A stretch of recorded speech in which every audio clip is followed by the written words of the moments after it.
All right, good news tonight as pro-life activist Mark Houck was acquitted by a jury in Pennsylvania earlier today. This was after he was raided and arrested by the FBI, some 25 agents in September in front of his family, guns drawn, and he was charged with violating what's called the FACE Act.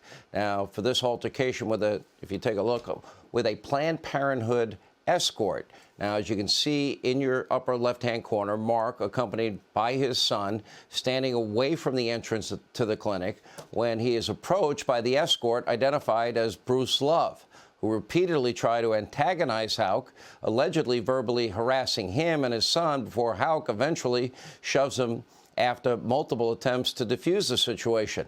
The Planned Parenthood manual clearly states that escorts are not to antagonize or even engage with any protesters, a rule that Love clearly broke. But this begs another question. Why is Biden's DOJ so fixated on taking down pro-life activists, but seemingly uninterested in the hundreds of attacks on pro-life centers around the country, or what's happening outside of Supreme Court justices' homes, for example? Mark joins us now, along with his attorney, Peter Whitmore is with us. Thank you both for being with us. Mark, let's talk about this situation. So first, the arrest part. And you got arrested. They had 25 agents, 15 cars, I read, guns drawn. Is that true? Yeah, that's true. On September 23rd, about 6:45 in the morning, that's when those 20 so-called agents, full SWAT gear, heavily armored vests, ballistic shields, helmets, battering ram, banged on my door. And your kids were inside, your wife was inside. Okay, let's run the video here, and why don't you explain to people where you are in proximity to the Planned Parenthood facility, and this guy keeps coming up to you, and tell us what happens from your perspective. There's the guy in the yellow, and you're the guy that he's approaching. So what happened? Sure. So at this point, he's about a foot away from my son after already having one altercation with him.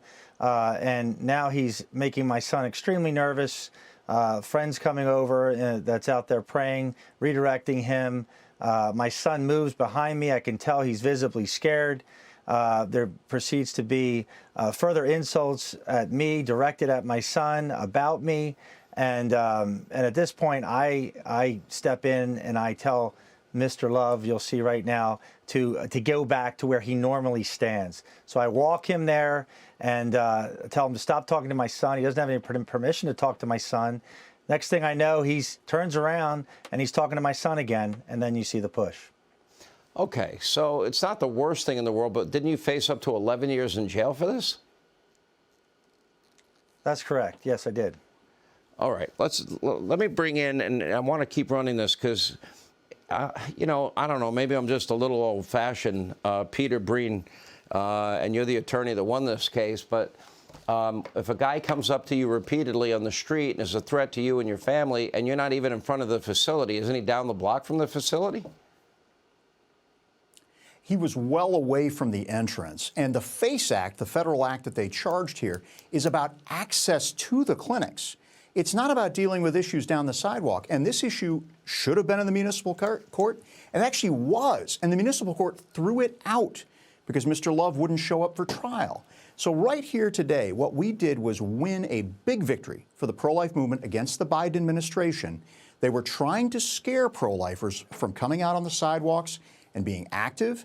Biden, that DOJ sent their best prosecutor, the top guy for FACE prosecutions from Washington to help deal with this case in Philly.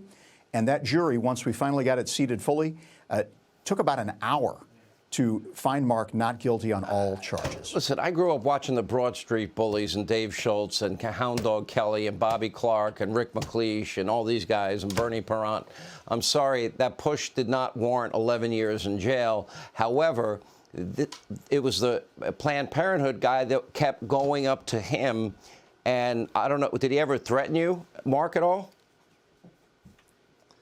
Yeah, we've had many encounters over the years. It's been about 20 years that I've been out there. It's the first time he's really overstepped his bounds and my son really was the bait for him. And he says he throws all sorts of insults, vulgarity at me and my son, and I usually just let it flow off my back like a duck. All right. Well, I'm glad you won this case. Good job. And Peter, thank you. You're going to continue, I assume, your activism. Now the question is, will the Biden DOJ go after those groups that are attacking pro-life organizations?